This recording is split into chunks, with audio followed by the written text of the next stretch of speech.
This is the parent-principal chat at Galena Elementary School. I want to welcome you. We're going to do this online so that those of you that weren't able to make it today can at least hear the information. Our focus for today is going to be the Maryland State Report Card. Some of you may have seen some of the press releases that have come out, and our scores for the county have also been shown. Right now, you'll see that we have Galena Elementary has 3 out of 5 possible stars. If you remember, last year we had 4 out of 5 possible stars. And so what I'd like to do is kind of get into a little bit of the nitty-gritty about this report card and how it affects our scores and the things that affected our scores. So overall, we have out of 100, our school earned 50%. That 50% is a compilation of 4 different areas: academic achievement, academic progress, progress in English language proficiency, and our school quality and student success. And that was a survey that 5th graders and parents were given, and so the scores were compiled to create that score. So for academic achievement, out of a possible 20 points, our school earned a 6.7. For academic progress, out of 35 possible points, our school earned a 12.9. Progress in achieving English language proficiency, out of 10 points, 3.6 was earned. And then school quality and student success, 35 points, our school earned a 27.4. I'll go into each one of these categories in detail, but I really wanted to spend a moment here at school quality and student success. We spent a lot of time last year building our school community and building our school because we had done the consolidation, and it was very stressful and very difficult for both students and teachers and families. So that was priority for us, to make sure that we created a place where students were comfortable, where teachers were comfortable, that everybody knew what the expectations were. Everybody understood, what the goal, the end goal was for student achievement. So we spent a lot of time building up and creating this school climate to make sure that we are in a place where we can be available to learn.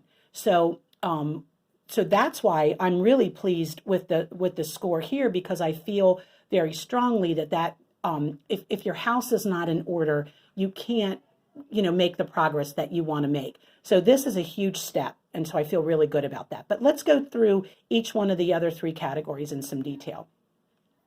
For academic achievement, this is what they're looking for were the number of children that scored proficient or higher on the PARCC in math and ELA, English Language Arts. And then what was the average performance level of our students on that state test. So if you break it down in math, you'll see that our results were 15.8% were proficient or higher, which means we did not score, 0.8 is negligible out of 5 possible points. We have some work to do. We have a lot of work to do. But I think at this point we are available for that hard work. I think that there's a comfort level for faculty, staff, students, parents, that we can have that courageous conversation and feel that we're increasing the rigor. We have students working now in with different intervention groups that are being supported. Our curriculum this year is a little more defined. There was a group of teachers that worked over the summer to create a curriculum that goes with our English Language Arts and our math program, so that we have more clarity, pacing guides. There's more definition of what the expectations are. So these are really good things that came out of this score. Same thing with English Language Arts. We had almost 20%, which was a 1 out of 5, and then that was for proficient, and then for average we had 2.5, which was half of the 5 points we needed, and then English language, which was half of the 5 points. We're not happy with this score. We're better than this. And looking this year, we've already put some things in place to address the achievement, how our students are achieving on our state test. One of the things that's happening, and I'll talk about that at the end, is that we're no longer giving PARCC. So these scores are going to be a little bit different next year because we're giving MCAP, which is replacing PARCC, and I'll give you more information about that.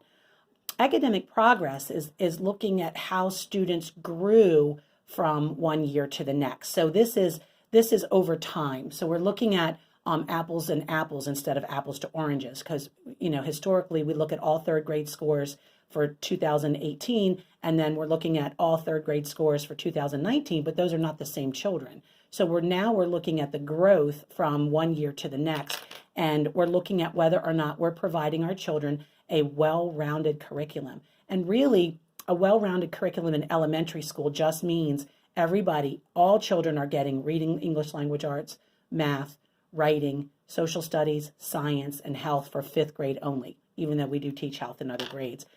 Fifth grade health is the one that counts. So our children are getting a well-rounded curriculum. We got 5 out of 5 for that. Our science scores, 28.3, and those was taken from the MESA testing, the Maryland state test for science, and that was a 1.4 out of 5. Our student growth in math, we have 27% that grew over time, and then for reading language arts, 35%. I know those numbers look and sound low, but if you think about where the students began and what the scores were from last year, that is a trend, an upward trend. So we're hoping that we keep that rolling this year. We are accountable for our English language learners. Our school has the most English language learners in Kent County Public Schools at this time. So we have a full-time ELL tutor. We also have a part-time one that comes in supports. So we are putting in place some programs that we are going to address the Spanish. Fortunately, it is just Spanish. We're not multilingual, so that we can put all of our efforts into creating some support for those students. So you'll see that we got a 3.6 out of 10. The quality of the school environment. There are 4 areas components that went into that score. The first one is chronically absent. This score right here, 82.6, is really below what it should be. We're supposed to have 94 to 95%. What this means is the score of this is dictated by students that are out. They cannot be absent more than 10 days in any school year. And so, it's difficult at our level to be able to maintain, because we have kids that get sick and they can't stay home by themselves. Whereas maybe in middle school or high school, some kids, people have to take off work. So it's definitely a challenge. But anything that any student is absent for, a family vacation, a doctor's visit, anything of that nature, this impacts our score. So we're looking at trying to find ways to make sure that we can get kids the support that they need. We gave our fifth graders a survey last year on how they feel about the quality of our school environment, how comfortable they felt, and we got almost a 6 out of 7. For fifth grade, that's huge, and that meant a lot to us because we are making sure, and we're taking steps to make sure that our kids have voices and things, that they're feeling, that they're heard, that the teachers are responding to the needs that they have academically. Our teachers survey was a 6.9. That was 2.1 out of 3. We felt really good about that as well because although we realize we have work to do, nothing's perfect, and we know that if our teachers are happy, our kids are happy. If our kids are happy, our parents are happy. And if our parents are happy, then that makes us happy. So that is, and it isn't just about the feel good, it's about, the right reasons to be happy, because there's structure, there's organization. And then the last piece is the access to a well-rounded curriculum. And so that's 10 out of 10%, 10 out of the 10%. We met all of those criteria. So we're feeling really good about that. We feel like that is a great place to springboard off, and then based on the quality of our school environment, we can have that courageous conversation. As I said, we can make those changes that need to be made. The last part is on our academic measures. This kind of just breaks it down into a little bit more detail. So and if you remember back up here, we had the 23% or 23 points out of the possible 65. It just kind of shows that this is a compilation of academic achievement, progress, and then ELL. So that's a combination out of the 65. Out of 65 points, we got 23. And then school quality and student success out of 35, we got 27. So we did not meet our targets. We did not make the improvement that we felt like we should make, but we know where we need to go, and our school improvement team is meeting to make sure that we're staying on track. So if you look at it in breaking it down in terms of our small group population, you'll see that our percent proficient, and the first column here is in math, and then the second column is in ELA. So for our African American students, we didn't have any of our students proficient in math. We had 5.3 in ELA. So we didn't meet our targets or make the improvement we needed in math, but we had improvement in our ELA. So that meant a lot to us. Our Hispanic and Latino, same thing. We were not meeting our targets or improvements in either area. For white, for students with disabilities, and for English language learners or economically disadvantaged, those are areas that we have a lot of work to do. 2 or more races, they met the target in math, and they also met it in ELA. So we're very proud of that.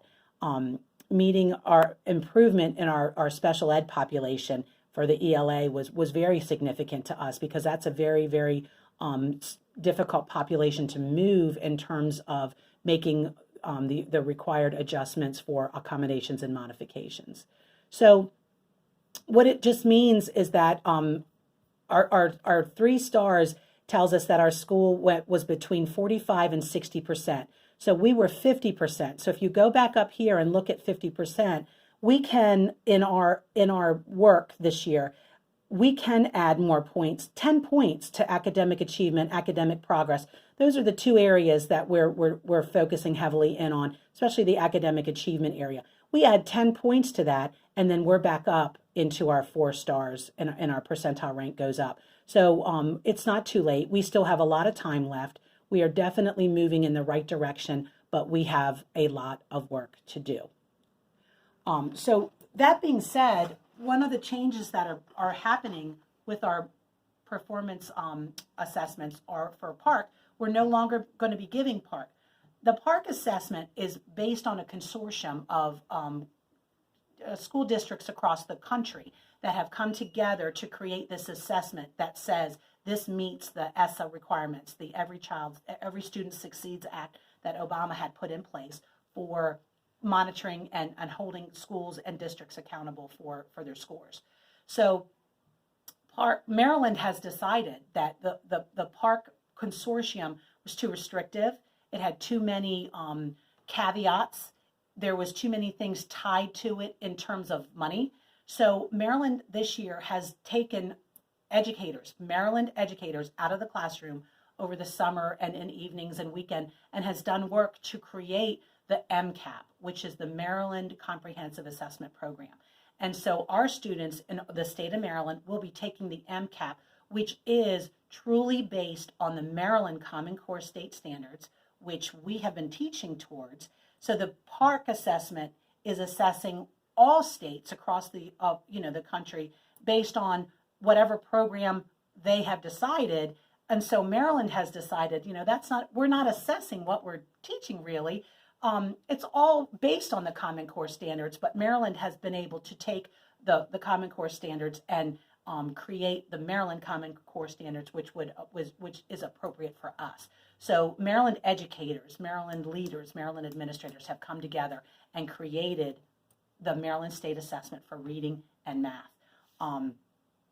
Instead of a week of 2-hour testing for Park, it has been reduced. So we're going to do, for math, there will be 2 days of math testing, and there'll be 2 sessions each day. So, so it will capture what it needs to capture without all of the extra, the time and stress for the kids and for the teachers. The reading will be 4 days, but we have some flexibility now that we can do 2 days of reading one week and 2 days of reading the next week. So we can break it up so that we're not piling it on. So we're going to have some breaks between the assessments so that there won't be fatigue, kids fatigue. They're also doing it online, but now we have item banks where teachers can pull practice assessments, not to practice taking the test, not to practice for the test, but our kids, especially in third grade, are new to the notion of assessing online. They have to type into, little word boxes using text evidence and just being able to manipulate all that. That's a learned skill. So we're going to be doing some sessions where kids will be able to practice that with teachers being able to help them instead of sitting down at the assessment. Here's your keyboard, and kids aren't used to that. So we're going to be able to make them more comfortable and take that off the table as being a factor possibly affecting some of our scores. We've always had the MISA, it's the Maryland Science Assessment. That won't change. That's a good assessment that we have created as Maryland educators. I'm feeling really very positive, very, very fired up and energetic about where we're going because we have a lot of good things in place. I really feel that the testing this year is going to be more manageable, less stressful, and I think kids are just going to feel better, overall, and that's important.